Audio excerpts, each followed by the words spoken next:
Who gets to be black? It's a good question, and I got an answer for it. Every damn one of us. The loud ones, the quiet ones, the coded ones, the country ones, the soft boys, the angry girls, the ones who left, the ones who stayed. If the womb knew our name, then so does freedom. The question was never ours. Who gets to be black is a colonizer question. It's a plantation question. It's a trauma math question designed to keep us splitting while they keep taking. Here's the real question. Who told us we had to earn our own reflection? Because if survival had a rhythm, blackness was the drum, and if joy had a shape, blackness was the curve of the smile we weren't supposed to keep. Blackness is not a performance. That's what I'm trying to get by. That's what I'm trying to get by. It's not a performance. You can't determine a certain type of etiquette to it. It's a blood memory. Blackness is not a tone, not a dialect, not a geography. It's not trauma tallies. Blackness is a frequency, and if you vibrate on it, then you don't need permission to be whole. See, here's the thing. The one who doesn't know all the names, still black. The one who grew up in Montana, raised by white folks, but still cried the first time they heard gospel, still black. The one who got called white for reading too much, still black. The black trans girl in a silk bonnet walking through Alabama right now, still black. See, here's the thing. If your skin caught the heat but never the language, if your soul remembered the drum no one gave you, if your ache has a rhythm only we know you're in. See, here's the thing. Because black is not a club, it's a choir. We've been singing together this whole time. We know who's in the club and who's not. We know also how sometimes people need to learn a song to fit in over here. It happens, right? So, this is one of the things. This is one of the things I want y'all to keep on. Some of us came in singing harmony. Others walked in with their heads down, unsure if even they deserved to hum. But the song still reached them, and that's enough. Inclusion is not mercy. That's one thing I'm just trying to get by. It's not mercy, it's memory. It's the collective body saying we remember you even if the world try to unname you. So here's the thing is, the case is this. If they tried to sell you, erase you, shape you, shame you, and you're still here, then the story's yours. Right?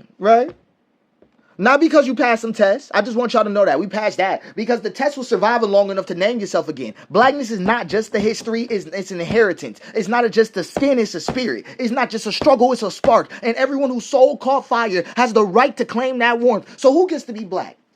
The cracked, the whole, and the in-between. The one still searching, the one who stopped looking and came black, the one who thought they weren't enough, the one who never doubted it once. All of us, every shade, every cadence, every contradiction. Because blackness isn't a boundary, it was a blessing.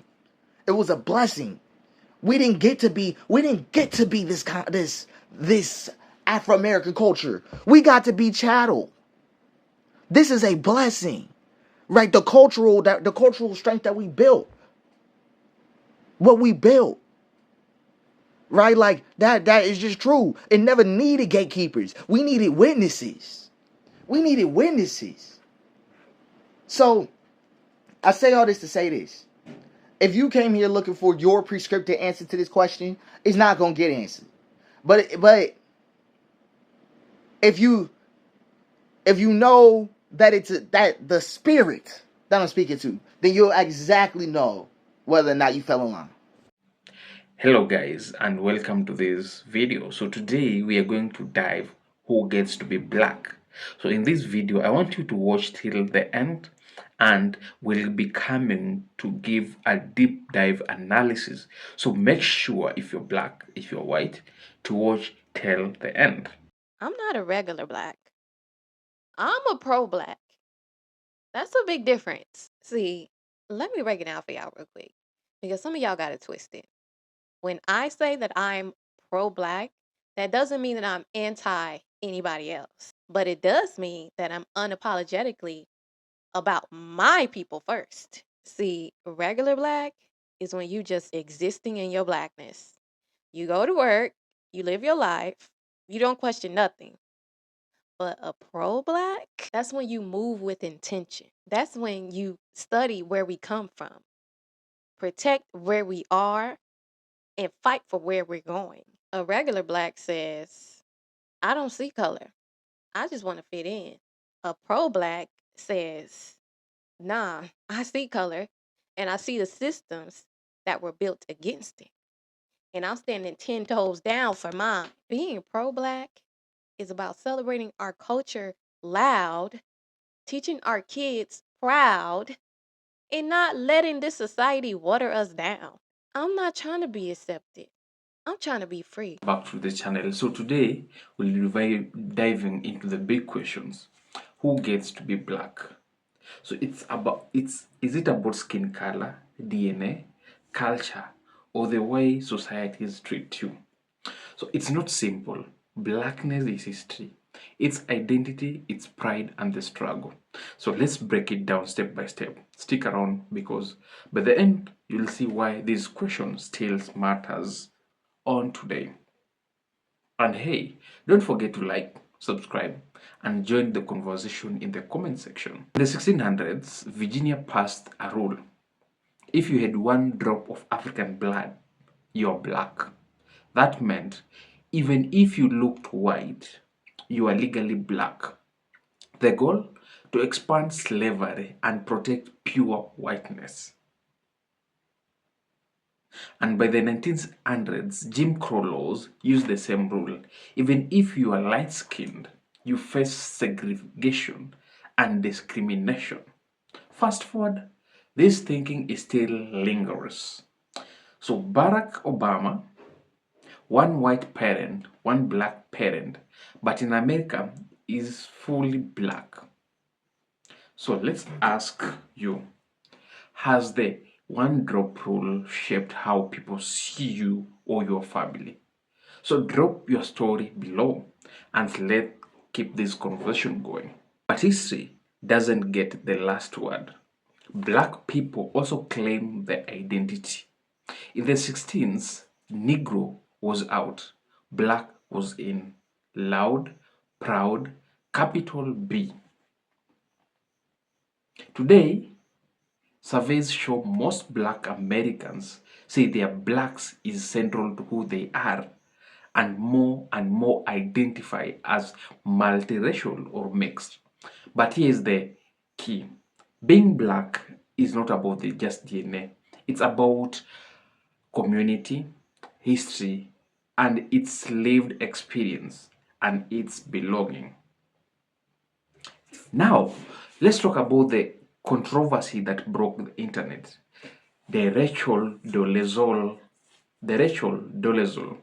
She was a white woman who presented herself as black, even leading an AACP chapter.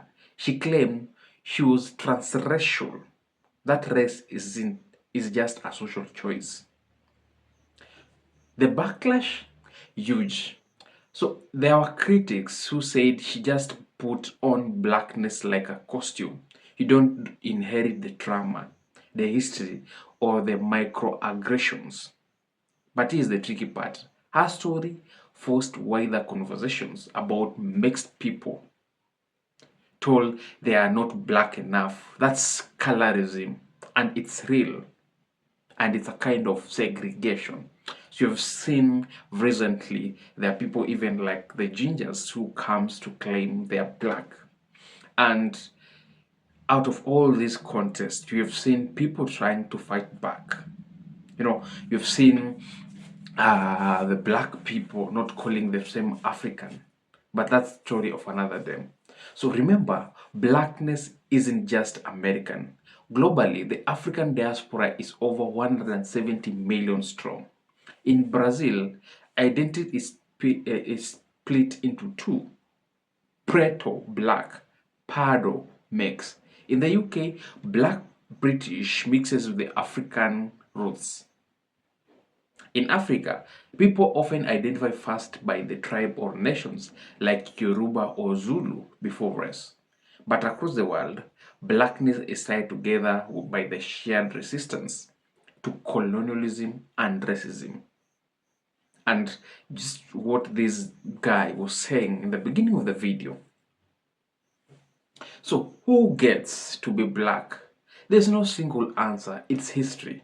It's how the world sees you, but it's also how you see yourself and how your community embraces you. Blackness is messy, it's evolution, and it's very powerful. So, what do you think? Who get to be black in 2025? Let's talk on the comment section, and thank you for watching. And don't forget to subscribe for more deep dives into the race, culture, and identity. Stay black, stay brilliant, and peaceful. What does it mean to be Black in America? Black British people, continental African, and even some of those in diaspora don't understand when a Black American looks at them and says, "But you're not Black." When a Black American looks at you and says, "You're not Black," even though you're racially Black, that can be very confusing. And from the consistent conversations online, I'm realizing this is a major point of confusion, contention, and a major gap in knowledge with the diaspora and Americans when it comes to the usage of the term Black. But in America, many of the diaspora don't consider themselves Black or use that term, at least not in the way that Black Americans do. Like you don't consider yourself Black at all? No, never. I've never considered myself as a Black. I'm not Black, I'm African. I'm not Black, I'm Jamaican. If I'm the first person to say this, but us Somalis are not Black. I don't like this. Like, why are you telling me I have to do this because I'm Black when it's been already pointed out that I'm Haitian? Why do I now have to submit to this idea of being Papo, you're Black. I'm not Black, Dominican. Papo, you're Black. Black is an ethnicity in America, not simply a race. And the confusion as to what it means to be Black in America versus Black in Africa or Black in Britain is the constant comparison and usage of that term. Comparison isn't one-to-one. Black Americans are comparable to Brazilians, Haitians, Jamaicans, Trinidadians, Bajans, not Black Brits or anyone on the continent. So when we say you're not Black, that's what we mean, because once again, Black is our ethnicity here in America. There seems to be a lack of respect for Black American as an ethnicity when it comes to the talking points I constantly hear online. And it's maybe you guys think that America's a white country, or you don't believe that Black people can be from a Western country, or you believe that we're immigrants because that's the story for so many other people. But it's particularly baffling to me that some Black British people don't understand it, because many of you are Caribbean and you should understand how we exist here. When I mention Haiti or Haitian, no one ever asks me anything else. If when I say I'm Black from America, people always say, "But where are you really from? Where's your family really from?" And then it's usually met with some condescending, "Well, us and Americans, when it comes to being mixed race, is they have a tendency to say, I'm Black and Mexican. I'm Black and..." But they never say the Black heritage part. They probably don't know it. And that's what I find funny, because with us, it's always, we say, I'm Jamaican. Yeah. Me, I'm Brazilian, Mozambican. But in America, I've realized a lot of the other side gets the shout out of the nationality, and then the Black side just gets... I can't believe Americans don't really know where they're from, you know? And it's the constant talking points, or like in England, we say, you know, Jamaican and Ghanaian, or Jamaican and this. In America, they just say Black. Yes, because Black, once again, is our ethnicity. And we're all approaching these conversations with a lack of knowledge about each other. The second point I want to drive home is the understanding of race as it's applicable to each of us in our countries. And I think we're applying our domestic understandings of what race is when we talk to each other across these country lines, across the ocean, and we're inherently speaking two different languages, and there's so much lost in translation. Black Americans have a very unique experience. And no, this is not me saying that we think we're better than you or we're the center of the world. It's just a fact. No other person in the diaspora has to live amongst everyone in the diaspora. Whereas Black Americans live in their own country, and then everyone in the diaspora comes to America. And many of you come with preconceived notions that you're taught. And this is me also speaking firsthand knowledge with my own family about the socialization of what it means to be American, but really what it means to be Black American. And that mainly, you know, it's our fault that we're in the predicament we're in, that we're lazy, that we're ghetto. Basically, the white supremacist ideas that America has out to the world about Black people. So when we hear someone in Nigeria say they're Black, or South Africa say they're Black, it's not processed the same way as you claiming to be Black racially. We're thinking you're not Black because you're not Black like Americans. Now, are Americans at fault for that ignorance, just like the rest of the world? Absolutely. But I think that ignorance is by design, and we do ourselves a disservice when we don't acknowledge that the ignorance is there by design, and that just because we're American, we're no more ignorant than you are being from somewhere else, not understanding the usage of the word Black in America. In America, Black is not a race solely. And this is where it kind of gets confusing. In America, it is widely understood amongst those descendants of Black immigrants who are not American that Black is reserved for Black Americans. So if you're Jamaican, you're Jamaican American, Haitian American, Nigerian American, Dominican American, but they're still American, right? So when a Black person speaking to a Black person and we say, "Where are you from?" In America, that person will either say Black, and that means Black American, or they'll be Jamaican. Or if they're both, they'll say, I'm Black and Jamaican. Now, obviously, we're all racially Black, but looking from the outside in, you wouldn't understand our interracial politics, our interdiaspora politics, and how we understand each other here, and how that's not outsourced to the rest of the world. Now, is it, like I said, Americans at fault for not understanding that other people in the world are called Black, and Black is actually a race, even though it's made up? White and Black are applicable to the whole world, yes. But when the conversations are always about Americans, so when people are talking about Black Americans, it's particularly about America. Our identity politics are at the forefront. It's clear that Black is something anyone can be globally, but Black American is something that's exclusive in America as an ethnicity, because nowhere else has Black as an ethnicity. Lastly, I want to talk about a point of confusion I've seen from a lot of you: the usage of the term African American versus Black American. Many Black Americans do not adhere to that term, do not use that term, do not identify as African American, and that's for a slew of reasons. That term was it was used in the 1800s briefly, but then it was reintroduced as a way to delineate us from the influx of Black immigrants we had in America, to say that these Black people are African American, meaning their ancestries are various parts of Africa but America. And a lot of people feel that giving the hyphenated Africa to us, even though we've been here for half a millennia, it just doesn't make sense. If a Jamaican can be Jamaican, if a Haitian can be Haitian, we can be Black in America. And I think you do yourself a disservice by not understanding what those terms mean. It all comes down to ignorance for both of us, right? This is no one's fault. It's ignorance on both sides. But I feel like we consume each other online, and a lot of people think they have an understanding of what America is and who Black Americans are, and you don't. And instead of asking questions, we talk to each other and talk at each other. And so much can be learned from us in the diaspora, but I feel like so much of it is all arguments, because everyone feels like they need to be heard and everyone feels like they have the answers, when most people are talking from a place of ignorance. Happy Tuesday.